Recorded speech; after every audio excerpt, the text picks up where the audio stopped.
भगवान ऐसी पत्नी सबको दे। सुबह लेट उठा इसलिए ऑफिस जाने में देरी होने लगी। मैंने बाथरूम में घुसते हुए पत्नी को आवाज़ लगाई कि वह मेरे कपड़े तैयार रखे। मैंने बाथरूम में ज़्यादा समय नहीं लगाया और जल्दी से नहाने के बाद बाहर आ गया। मैंने अपने बिस्तर पर देखा तो वहाँ कपड़े नदारद थे। मैंने गुस्से के स्वर में फिर से पत्नी को आवाज़ लगाई। शायद वह किचन में थी, मेरे लिए खाना तैयार कर रही होगी, इसलिए उसको मेरी आवाज़ सुनाई नहीं पड़ी, या फिर कुकर की उठती सीटी में मेरी आवाज़ दब गई होगी। इस बार मैंने गुस्से के साथ तेज आवाज़ लगाई, लेकिन किचन से बड़ा प्यारा सा रिप्लाई आया, आई आई। मेरा गुस्सा उसके चरम सीमा पर था। मुझे ऑफिस के लिए लेट हो रहा था और वह सीधे अलमारी की तरफ बढ़ी। मेरे मन में आया कि क्या उसने मेरी आवाज़ को सुना था या फिर सुनकर अनसुना कर दिया था। फिर हाल जो हो वह मेरी तरफ देखते हुए कपड़े बिस्तर पर रख देती है और वहां से जाने को होती है। अचानक से वह वापस आती है और मुझसे बोली, अगर मैं तुम्हें किसी के साथ डिनर व फिल्म देखने के लिए बाहर जाने को कहूँ तो तुम क्या करोगे? उसने पूछने का अंदाज थोड़ा अलग था। मैं समझ नहीं पा रहा था कि आखिर वह किसकी बात कर रही है और क्यों। शायद मैं जवाब देने के लिए तैयार था। मैं बोला, मैं समझूंगा कि अब तुम मुझसे प्यार नहीं करती।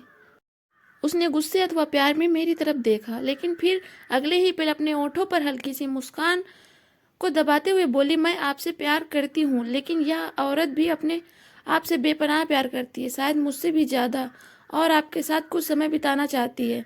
मुझे पत्नी के मुंह से इस सवाल की उम्मीद नहीं थी। मेरे मन में एक सैकड़ों और हजारों सवाल ऊपर नीचे होने लगे।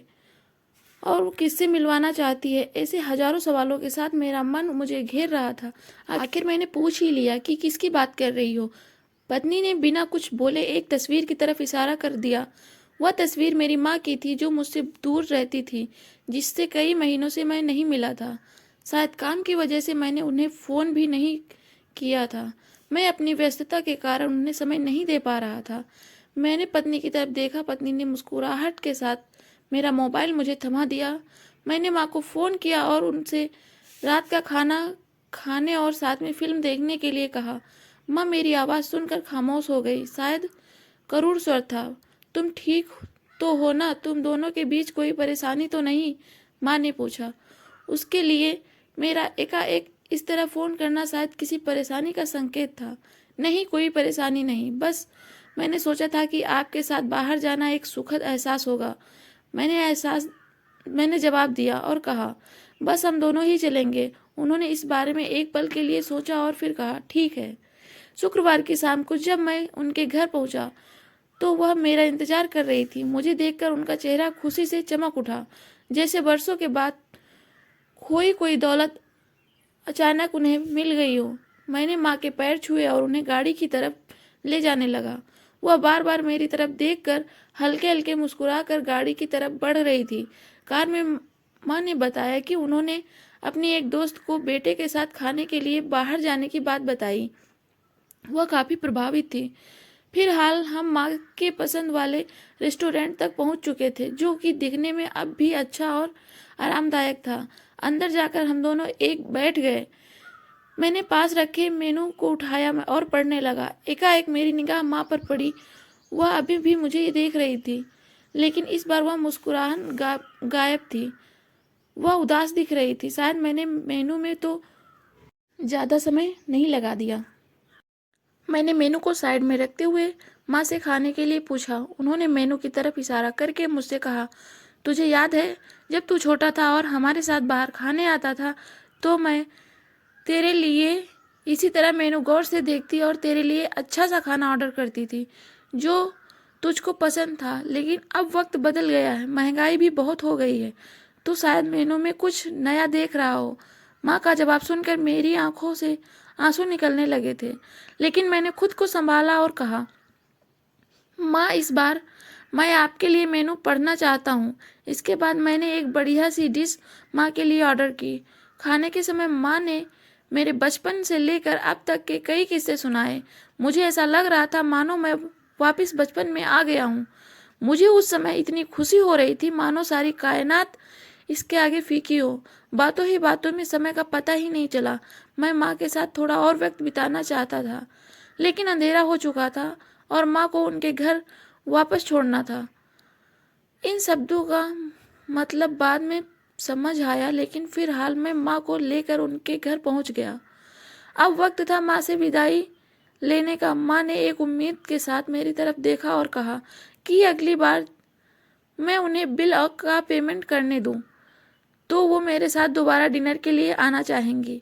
मैंने मुस्कुराहट के साथ कहा, माँ जब आप चाहो, और बिल पेमेंट कौन करता है, इससे क्या फ़र्क पड़ता है। माँ ने मेरी तरफ देखा और मुस्कुराहट के साथ कहा कि फ़र्क पड़ता है, और अगली बार बिल वो ही पे करेंगी।